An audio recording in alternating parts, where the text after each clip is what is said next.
Take the 5 grand, Liz, or your career's toast. That's the first thing out of Damon Vic's mouth as he slides a cream-colored folder across the cafe table like he's handing me a wedding invite instead of a career execution. Friday morning, 10:12 a.m., and the bastard doesn't even buy me a coffee. He's grinning, some smug, crooked little smile like this is a favor. Like he's doing me a kindness by throwing hush money at me with a cinnamon sprinkle of legalese. No warning, no performance review, no let's work on your goals. Just a sleek NDA, a digital pen, and a threat wrapped in a latte-scented envelope. I don't open it. I just stare at the Mavendale Utilities logo embossed in that stupid italic font and try to stop my left eye from twitching. You'll land on your feet, he adds, voice sugar-coated and snake-coily. But you have to go quietly. The board's nervous. The board's nervous? Right there, something clicks sideways in my skull, because I'm not important enough for the board to be nervous about. I'm a mid-level ops analyst who color-codes spreadsheets and flags billing anomalies. I'm not the C-suite. I'm not even the assistant to someone in the C-suite. Unless I saw something. Something I wasn't supposed to. And that's when I realize I'm not getting fired for underperforming. I'm getting disappeared. Before we go any further, real quick, if this kind of story keeps your blood simmering and your coffee hot, take a second to hit that subscribe button and give us a like. 90% of y'all are lurking uncommitted, and trust me, every tap helps the team keep dropping these justice-fueled office sagas. Thanks for keeping us going.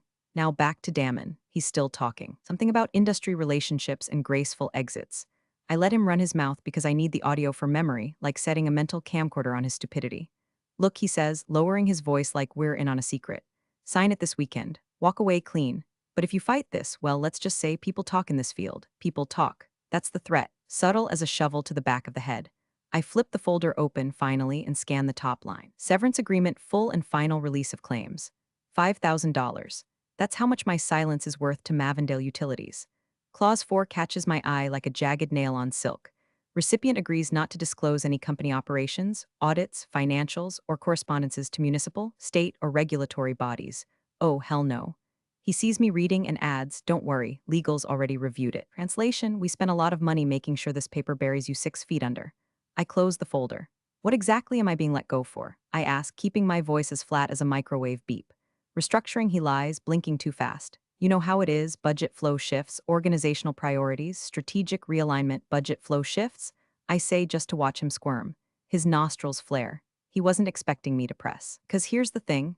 2 weeks ago, Damon asked me to clean up a set of ledger entries tied to our Northeast Corridor development grants. A boring set of utility budget reallocations that somehow included duplicate vendor IDs, a handful of ghost invoice trails, and one payment entry that looked a lot like someone rounded $82,443 up to $820,000. When I flagged it to him, he said, and I quote, "We'll sort it later. It's all reconciled upstream." I saved the original file to my cloud. Then I dropped a copy on a flash drive. Not because I expected this, but because I've been burned before. 6 years in infrastructure, and the one thing I know better than Excel shortcuts is that the truth always costs more than the lie. Damon leans in now, trying to smell like cologne and authority. You don't want to make this messy. But his voice is tight. Not confident, not anymore. He's sweating. I give him a small, polite smile. The kind of smile women use in parking lots when a man follows them too close. Can I take the weekend to review it? He blinks, caught off guard. Sure, but the offer expires Monday. Of course it does. I tuck the folder under my arm, stand up and nod. I'll be in touch. Then I walk out of that cafe like I'm not on fire inside, like my palms aren't shaking, like I don't already hear my career creaking shut behind me. What he doesn't know is that I showed that exact budget file to someone else 2 weeks ago. Just venting, over spaghetti, over wine. My cousin Jordan, municipal legal counsel for the city of New Arden, and Jordan said something weird at the time, laughing, fork halfway to her mouth. You ever see Municipal Code Section 12.409? That sucker's toothy. At the time, I didn't think much of it. Now I plan to weaponize it. 2 weeks before the ambush with Latte, I was at my desk wrestling with a spreadsheet that smelled funny. Not literally, but you know when a file reeks of something it shouldn't, like old milk in a new carton? That's how this budget reallocation summary felt, off, bloated, and twitchy in all the wrong places. The spreadsheet came from Damon, flagged urgent Q2 adjustments. It looked standard at first. Utilities expenditures, invoice tracking, standard grant reimbursements from the city's infrastructure expansion program. But something in the cell formulas caught my eye. Duplicate vendor IDs. Same invoice number listed twice with different totals. A subcontractor from Trenton who somehow billed for materials before we even approved the project. One file said $24,000. Another said $124,000. The totals didn't match the signed ledgers from last quarter. And the internal memo included a cheery note. Please scrub by Friday and re-upload for city compliance team. Scrub, not review, not validate, scrub. So I did what any half-sane analyst with an overactive conscience would do. I hit Control plus S on the original, saved a fresh copy, and stashed it on my encrypted drive. Then I took a screenshot of the file path, and I emailed myself that screenshot. Because this is Mavendale Utilities, not Disney World, and people here don't get fired, they vanish. I walked over to Damon's office with the file open on my laptop, tapped lightly on the glass and peeked in. He looked up from his phone like I'd interrupted his nap. Hey, just a quick thing on the Q2 reallocations, I said, stepping inside. He blinked. Yeah, there are some anomalies. I think one of the contractor IDs was duplicated across projects, and 2 invoice totals don't match prior ledgers. Also, the timestamp on that Trenton vendor looks like it predates the purchase order. He waved his hand like he was shooing away a mosquito. It's fine. Legal signed off upstream. Just clean it for optics and re-upload it. Don't overthink it. I stood there. But the city might flag this in their quarterly, Elizabeth. He smiled, but his eyes didn't. Trust me. We've got coverage, not oversight, not compliance. Coverage. I left his office with a stomach full of fishhooks. Went back to my desk and did something I hadn't done in months. I turned off the VPN, pulled out an old USB stick from my desk drawer, the one with the cracked Batman logo, and copied the unedited file onto it. Then I tucked that USB into the zipper pocket of my purse, right between my pepper spray and an expired Rite Aid coupon. That night, I had dinner with Jordan. She was elbows deep in her 3rd glass of Pinot when I mentioned, casually, how tired I was of Damon's crap and how he keeps asking me to scrub grant stuff for city reports, but the numbers feel cooked. Jordan raised one eyebrow. What kind of cooked? I mean, duplicate entries, inconsistent totals, backdated invoices. One vendor's getting triple paid on paper. At least she leaned back. Municipal grant funds, I nodded. Jordan blinked slow. You ever read Section 12.409? I paused. Of what? New Arden Municipal Code. Section 12.409. Covers ethics oversight in public-private partnerships. It's got teeth. I laughed. Teeth? Jordan sipped. Big ones. If someone retaliates against a whistleblower in a grant-funded operation, the NDA's void. And the liability? Personal. Civil? Sometimes criminal. You get a good lawyer in a bad mood, you could make a career off that clause. I laughed it off. Because at the time, I thought Damon was just lazy. Just a posturing climber trying to make spreadsheets prettier for the audit monkeys downtown. Now, with a $5,000 NDA burning a hole in my bag and a deadline breathing down my neck, I start rereading the file names. The metadata, the fake smiles, the too fast severance. It wasn't optics. It was a cover-up. And now that I know what to look for, I realize something else. The inconsistencies weren't random. They followed a pattern. The vendor IDs weren't just duplicates, they were variations of shell companies. Same address, same service descriptions, just slightly different tax IDs. Enough to slip past a lazy audit. Enough to pump city money into some slush fund operation without tripping red flags. They didn't think I'd notice. They thought I'd just scrub the data, smile politely, and move along. But I know what I saw, and now I know what it means. The summons came via Slack like some dystopian fortune cookie. Damon Vix, hey, can you swing by HR? Just a quick thing. 10:42 a.m., a quick thing. That's Mavendale code for bring your dignity in a to-go box.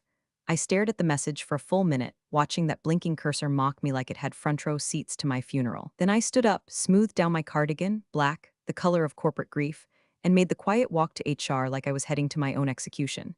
The HR office smelled like off-brand disinfectant and tension. Janine, the HR manager, was already seated in the corner of the small conference room with a blank legal pad in front of her. Not a laptop, not a screen. Just analog silence and the kind of tight smile that says, I hate this more than you do, but I'm still getting paid. Damon was already there, sitting across from her, legs spread like he owned the building. The same cream-colored folder sat between them, waiting for me like a bad sequel. He didn't even offer me a seat. This won't take long, he said, folding his hands like some budget Bond villain. I assume you've had time to review the agreement. I sat down slowly, matching his poker face with one of my own. I have, I said, but I have a few questions before we go further. Of course, he said, shoot. Was legal involved in drafting this version? His jaw twitched. Legal has reviewed it, he said quickly. The language is standard. That's not what I asked, but fine. I leaned back slightly. There's a clause in here that forbids me from discussing anything related to audits or municipal funds with city officials. He smiled too fast. Yes, well, we have proprietary workflows. NDA just protects our internal operations. Even the ones tied to public grants. Janine shifted in her seat, suddenly very interested in the edge of her notepad. Damon's smile flattened. Elizabeth, this isn't a debate, it's an opportunity, a very generous one. You get a clean break, a respectable payout, and no hard feelings. $5,000, that was the price of no hard feelings. I'd like to take the weekend to consider it, I said evenly. He blinked. The deadline's tight, we're looking to move quickly. I tilted my head just enough to signal try me. Janine finally cleared her throat. That's reasonable. It's standard to allow 72 hours. Damon shot her a glare, but she didn't look up. She just scribbled something on her notepad that probably said, "I'm not going down with this idiot." Fine, Damon muttered, but Monday by 10. No extensions. I gave him a polite nod. Understood. And I walked out without the folder this time. I didn't need another copy. I already had a PDF, 10 backup copies, and the clause in question practically tattooed into my memory. That night, I sat in my kitchen with the lights low and my laptop open. I called Jordan on speaker, wine in one hand, the NDA in the other. "Okay," I said. "Remember that code you mentioned? Section 12.409? She perked up immediately. "Yeah, Municipal Ethics Clause. Why?" I read her the exact line from the NDA. The one forbidding disclosure of any information, data, or insight connected to company operations, including but not limited to activities tied to city-funded infrastructure initiatives. There was a long pause. Then Jordan laughed. "Wow," she said. "They really put that in writing?" I didn't laugh. I waited. After a beat, her voice dropped into something colder. "Wait, are they actually asking you to sign that? With the grant money involved?" I didn't answer. She already knew. "Jesus," she whispered. There was silence for a while, just the hum of my fridge and the tiny gulp of her wine glass on the other end of the call. Then she said it. "If they retaliated because of what you flagged, that NDA's already void. Even if I haven't gone to the city yet, it's not about if you did. It's about if they think you might. Retaliation doesn't require action, just perceived threat. Section 12.409 is clear. NDAs can't be used to silence potential whistleblowers connected to municipal funds. Doesn't matter if they wrote it in Comic Sans." I exhaled slowly, letting that settle in my bones. "They're in panic mode," she added. "That clause means if you so much as raise a red flag, the city can freeze funding. And if someone in legal approved that NDA, they are complicit." I finished. Exactly. My wine glass trembled a little in my hand, not from fear anymore, but from something harder, sharper, like I'd swallowed a bolt. "Do nothing for now," Jordan said. "Let them sweat. I'll draft something, simple, just one sentence, and I'll send it directly to their legal team Monday morning." I looked at the unsigned check still sitting in the envelope on my counter. Still uncashed, still insulting. "Make it sting," I said. Jordan chuckled darkly. "Oh, honey, it's got venom." Monday morning came and I didn't bother setting an alarm. I made eggs. I watered the plant on my windowsill that's been half dead since March. I read the news. Then I opened my laptop, pulled up Slack, and marked myself as out personal. Not sick, not vacation. Just out in the most ambiguous, HR-compliant, quietly menacing way possible. Across town, in the beige maze of Mavendale Utilities' legal department, an inbox pinged at 8:07 a.m. From Jordan Ellis Jellies at Newark and Gov to Legal Department at Mavendale Utilities subject. Severance Agreement Mavendale Utilities Body. See Municipal Code Section 12.409. We believe it applies. No greeting, no signature. Just the digital equivalent of sliding a grenade across a table, pulling the pin, and walking away. I was still in my robe when Jordan texted me. Sent. 10 minutes later. Damon Vicks kicked in the door to legal like a man late to his own funeral. The office is open concept. Great for synergy, terrible for secrets. Everyone heard him. Who the hell is Jordan Ellis? Cheryl in legal is the kind of woman who alphabetizes her post-its. She doesn't do emotion. But that morning, her voice cracked just a little when she replied. She's municipal counsel. City side. Her office oversees ethics compliance on infrastructure grants. Why is she emailing us? Damon demanded. She's representing someone, Cheryl said slowly, holding up the printed email like it might bite. Who? He snapped. She didn't say. Which is exactly what made him panic, because he knew he just didn't want to say my name out loud, like speaking it might summon me from the shadows, legal daggers drawn. He started pacing. Section 12.409, that's nothing. That's some obscure whistleblower thing, right? It's not. It's not enforceable. Cheryl, who'd pulled out the municipal code binder by now, read aloud the section with the kind of dry dread usually reserved for court stenographers or morticians. In any case where a private entity accepts municipal grant funds, and a current or former employee alleges misuse of said funds, any attempt to silence, intimidate, or terminate said employee via confidentiality agreement shall render said agreement null and void. Additionally, retaliation may constitute personal liability under subsection C. She stopped reading. Damon said nothing. Then, in a voice too low for most to hear but loud enough for the nearest two paralegals to remember forever, he muttered, "This is a joke, right?" Cheryl didn't blink. No. I imagined the way his face must have looked, some mix of diarrhea and disbelief. I wasn't there, but I felt it through the walls of every cubicle I'd ever been trapped in. That moment when a man realizes he underestimated the quiet girl with the color-coded folders. Back at home, I opened my notes app. Titled the file, Documentation Log Mavendale Incident. 8:07 a.m. email sent by Jordan. 8:16 a.m. Slack ping from Janine in HR. Hey Elizabeth, just checking in. All okay? No reply. 8:28 a.m. Damon citing and legal. Audible yelling reported via text from Ashley, accounting. 8:39 a.m. Unscheduled all-hands meeting canceled. Damon no-show. 8:46 a.m. email from City Comptroller's office lands in Mavendale's shared inbox. I'd get this info later, but I noted the timestamp now because I already knew it was coming. I didn't send a single email that day, didn't call anyone, didn't post on LinkedIn or hit send on the carefully drafted draft I'd written titled Dear Coworkers. Silence was the play. Let them make noise, let them sweat. I was in full documentation mode now. I screenshotted Damon's earlier Slack message summoning me to HR. I archived the urgent Q2 adjustments email with the spreadsheet attachment. I even re-exported the original file with the metadata intact, dates, times, edits, logins, everything, because the storm was no longer coming. It had landed, and I wasn't in the building anymore. I was offshore, legally speaking. Unreachable, untouchable. By 9:10 a.m., a new email pinged Jordan's inbox, from Cheryl Hughes Chews at Mavendale Utilities Com to Jellies at Newarden Gov subject, Severance agreement Mavendale Utilities body received. We are reviewing the matter internally and will follow up. Translation, oh God, oh God, oh God. Jordan forwarded it to me with no comment, just a smiling emoji.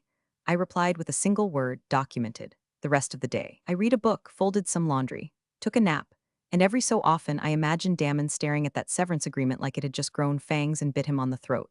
The best part? I never raised my voice. I didn't have to. At 9:46 a.m., the City Comptroller's office sent an email with the subject line Routine Audit Confirmation Infrastructure Reimbursement Schedule.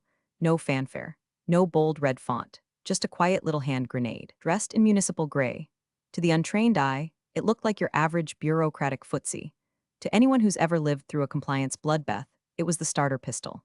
Attached was a 3-line request for budget ledgers, vendor contracts, and invoice verification for project NEC 117 Phase Roman 2, one of our flagship infrastructure efforts funded through a tidy $2.3 million grant from the city. Damon had been parading that project around for months like a prize hog at the county fair. What legal didn't know, but what I did, was that NEC 117 was the same project from the Q2 spreadsheet, the one with the duplicate vendor IDs and the mysterious $796,000 reallocation that vanished like a fart in a wind tunnel. By 10:04 a.m., the CFO had forwarded the request to Damon with a vague, "Let me know if anything needs clarification before I loop in legal." Damon's reply came 5 minutes later, all clean on my end. Proceed as usual, all clean, like bleach over blood. Meanwhile, I was still at home, sipping my second cup of coffee and watching the Slack channel updates from my phone. Most of them were small stuff, people confused about the canceled all hands, whispers of a special project audit, HR going suspiciously quiet. But then at 11:12 a.m., someone in finance posted a cryptic note in the procurement channel. Miriam H. Is anyone else getting hold notices on NEC 117 vendor payments? Just tried pushing through disbursement and it bounced back. That's when the panic began leaking through the seams. A hold notice means city funds are frozen. And when city money gets cold, so does the entire operation. No payments, no reimbursements, no bonuses, no hush money. Damon didn't say a word publicly, but Ashley told me he started doing laps around his office like a zoo tiger. His tie was loosened. He was muttering to himself. At one point, he stormed into legal again and demanded to know if the comptroller's office had tipped their hand. Cheryl just said, "We're reviewing," like she was narrating her own resignation letter. He pulled Janine into a meeting around 1 p.m. Closed door. No calendar invite. No minutes taken. That's the kind of meeting you have when you're trying to rewrite history before anyone pulls the timestamped receipts. But here's the thing about timestamps. They don't flinch under pressure. By 3:17 p.m., someone posted anonymously in the general thread, a joke, probably, one that landed too close to the truth. Anonymous otter, via throwaway. If this is another routine audit, then I'm Santa Claus. Ho ho hold on your vendor payments. It got 17 emoji reacts in under 10 minutes. That's when Damon snapped. Ashley messaged me, he's unraveling, tried to shut down Slack memes and tripped over his own laptop cable. Not even joking. I didn't reply. I didn't like the message. I didn't breathe on it. Because silence was my strategy now. Silence was the knife in the drawer no one saw me sharpen. I hadn't emailed anyone in 48 hours, hadn't posted, hadn't shown my face in a single meeting. And yet, my absence echoed louder than the entire legal department combined. Every missing good morning, every absent Slack reaction, every empty chair at the ops huddle, it all screamed, something is wrong, and she knows. At 4:02 p.m., the CFO forwarded the audit email again, this time with a CC to legal, procurement, and 2 senior project managers. His message was simple: need this handled cleanly. Please coordinate response. But the panic was bleeding through the periods. Handled cleanly? That was CFO speak for we need to find the body before the cops do. Damon finally sent out a message at 4:37 p.m. in the company-wide leadership announcements channel. Damon V. Just a heads up team, city's doing a quick audit spot check on NEC 117. All standard. Let's stay buttoned up and responsive. Appreciate everyone's focus. It was too smooth, too chirpy, like a pilot saying slight turbulence while the wings are on fire. Someone replied with a thumbs up. Someone else added a popcorn emoji. By the time sunset rolled in, Mavendale's HQ was a stew of quiet dread and fake productivity. Everyone was working, but nobody was working. And I went for a walk.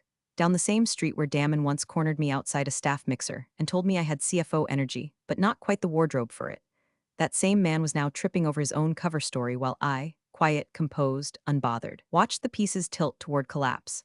My phone buzzed around 6:10 p.m. A screenshot from Jordan. City Ethics Office had just logged a formal receipt of potential interference with grant compliance. There was no name on the report, no sender, no subject, just a blank header. But I knew the folder structure because I built it. The folder dropped at 8:42 a.m. on Tuesday. No sender, no internal routing, just a shared drive upload marked compliance review NE 117 urgent zip placed directly into the internal compliance inbox, where only 5 people had access. No message, no cover sheet, just raw files, raw numbers, and raw intent. Inside were 8 spreadsheets. Each was labeled precisely, down to the revision dates, version numbers, and internal tags we used at Mavendale. No outsider would have known our naming conventions.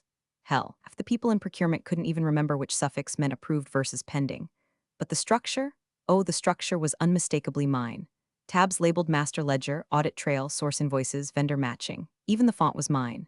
Calibri 11 PT headers bolded in dark gray, not black, because black made things look combative. Gray whispered, I'm right and polite about it. There was no signature, no author metadata. I made damn sure of that. But every detail sang my rhythm, like a fingerprint written in formula syntax.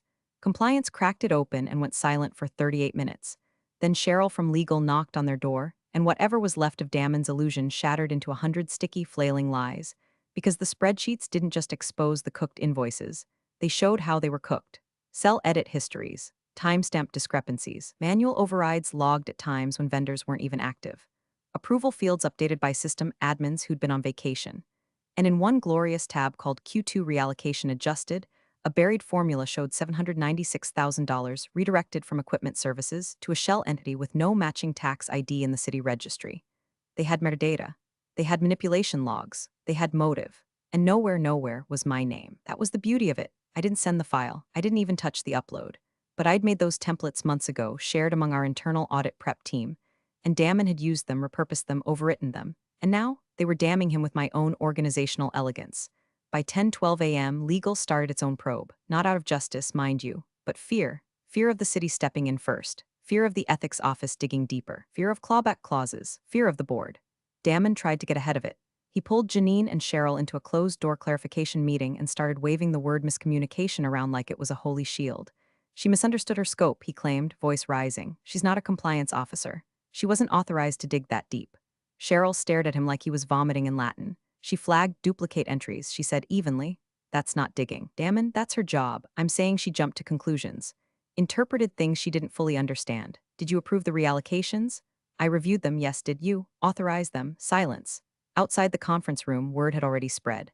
Slack lit up with messages from people using phrases like internal audit and ethics clause in hushed, emoji-laden tones. Nobody was asking about me directly.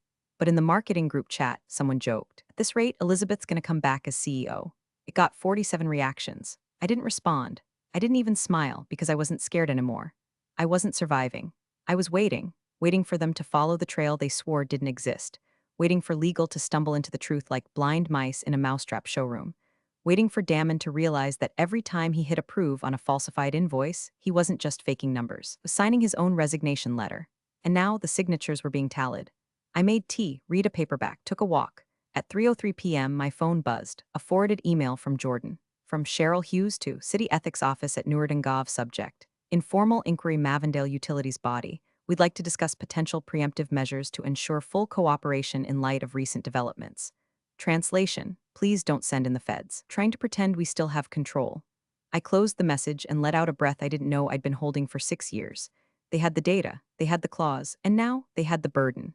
All I had to do was sit still and let the house burn itself down. The conference room on the 6th floor, usually reserved for investor presentations and holiday cheese platters, had never felt so claustrophobic. At 9:01 a.m. sharp, the leadership team was crammed around the long walnut table, staring down a silent PowerPoint screen. No coffee, no muffins, Just dry air, twitchy fingers, and the kind of silence that made your skin feel too tight. Damon sat at the head of the table like a man trying to look taller than his sins. His suit was wrinkled, his tie was askew, and the shine in his eyes had been replaced with a dull, panicked glaze. To his left, Cheryl from Legal sat with a manila folder so thick it could double as a tombstone. To her left sat Miriam from Finance, arms crossed, jaw clenched, as if daring someone to lie in her direction. And on the far end, near the door, was Greg Thompson, board liaison, former prosecutor, and professional harbinger of doom. He was tapping a pen so rhythmically on his notepad it sounded like a death march. "Let's start with the basics," Greg said. Damon cleared his throat. "So, received an inquiry from the comptroller's office." He began, with the cautious tone of someone pretending to read a speeding ticket like it's a love letter. "A routine thing. We're cooperating fully. We believe there's been some confusion regarding procurement records on NEC 117, and stop," Cheryl cut in, eyes narrowed. "Before we get into spin mode, we need to address the municipal clause." She opened the folder. The room leaned forward. Section 12.409 of New Arden Municipal Code, she began, voice flat but unmistakably final. Specifically, subsections A through C. Greg stopped tapping his pen. Cheryl read it aloud like a verdict. "Any private entity receiving municipal funds shall not impose any form of confidentiality agreement intended to silence, restrict, or retaliate against current or former employees who raise concerns or report irregularities related to said funds. Any severance or non-disclosure agreement in violation of this code is considered null and void. Retaliation may result in personal liability for all approving officers." She shut the folder with a soft thwack. "Silence." Damon coughed once. That's overreaching. That clause hasn't been tested in court. It's barely ever cited." "Doesn't need to be cited," Greg said coldly. "It just needs to exist." "But the NDA was standard. You mean the one you shoved across the table with a veiled threat and a smile?" Cheryl asked. "The one that explicitly forbids disclosure to regulatory bodies. The one attached to a $5,000 severance for a 6-year analyst in good standing with no prior warnings?" Damon's mouth opened, closed, opened again. And then, barely above a whisper, "This is a joke, right?" Cheryl didn't blink. "No." Greg leaned forward, hands clasped. "We've already been contacted by the mayor's office," he said calmly. "They've confirmed that a formal review is in motion. They didn't say who initiated it, but the ethics office has acknowledged that Municipal Code Section 12.409 is now active, which means the NDA is void, which means she's protected. Which means you," he pointed his pen like a dagger, "are now on record as having attempted a silencing maneuver that could open us to civil, financial, and reputational liability." Damon looked like he'd just remembered the oven was on and his house was made of paper. "It wasn't like that," he said. "She wasn't even supposed to have access to those files. She was overstepping. She misunderstood her role."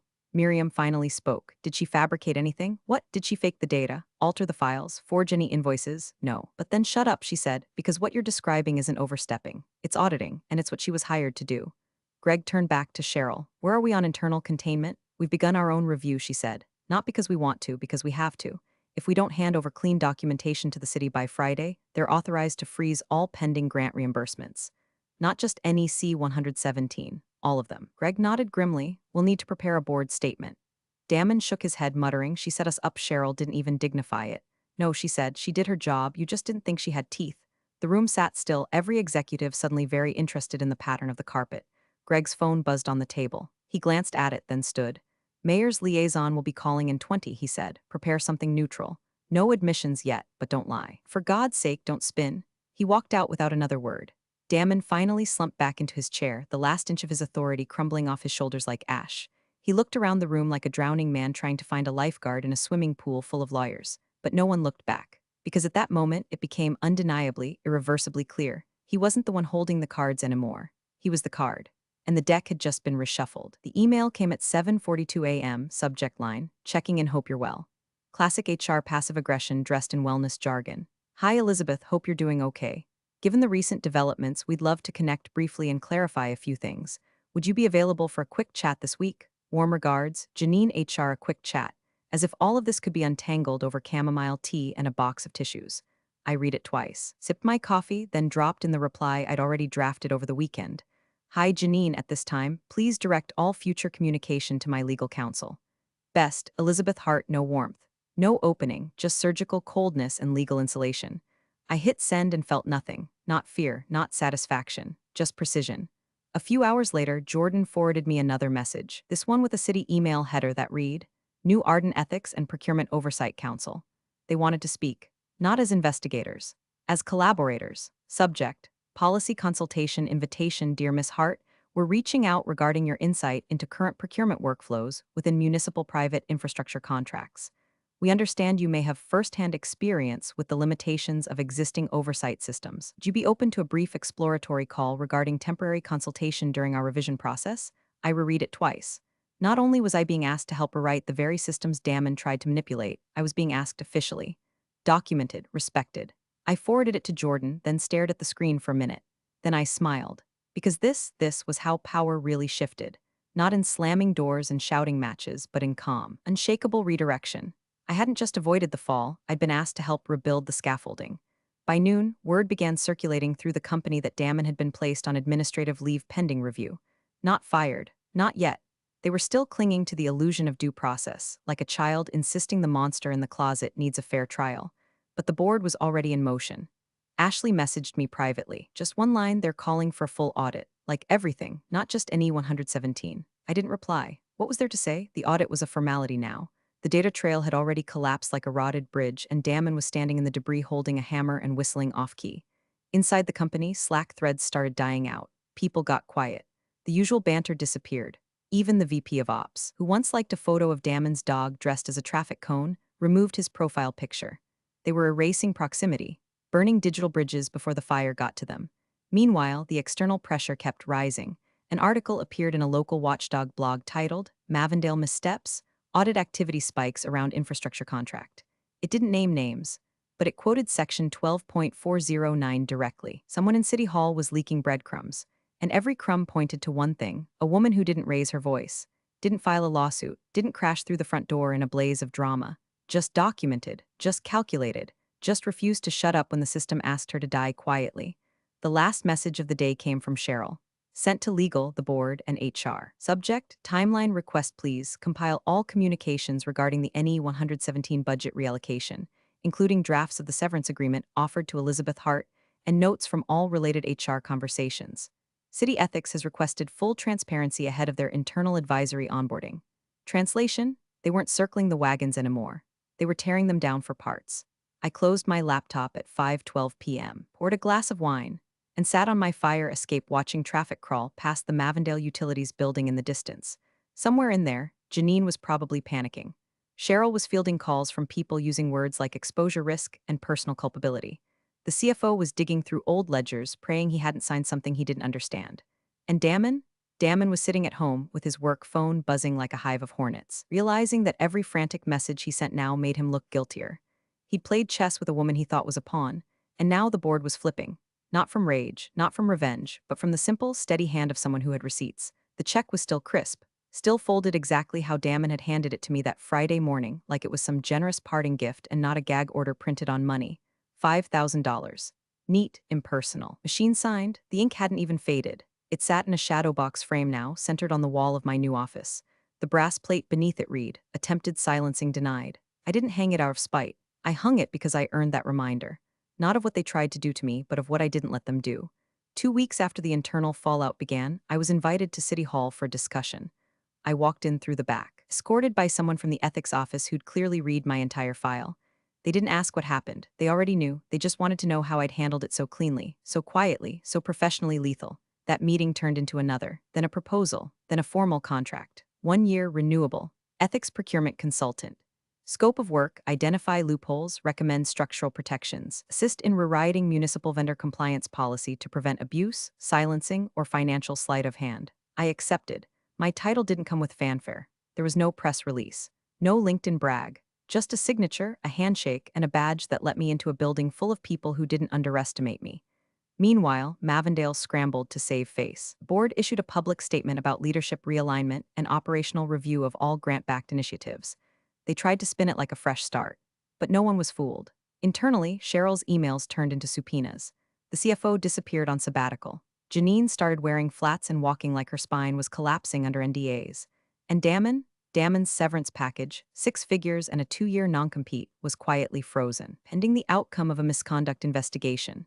Last I heard, he'd lawyered up and was trying to convince a private water consulting firm to take him on in a strategy role.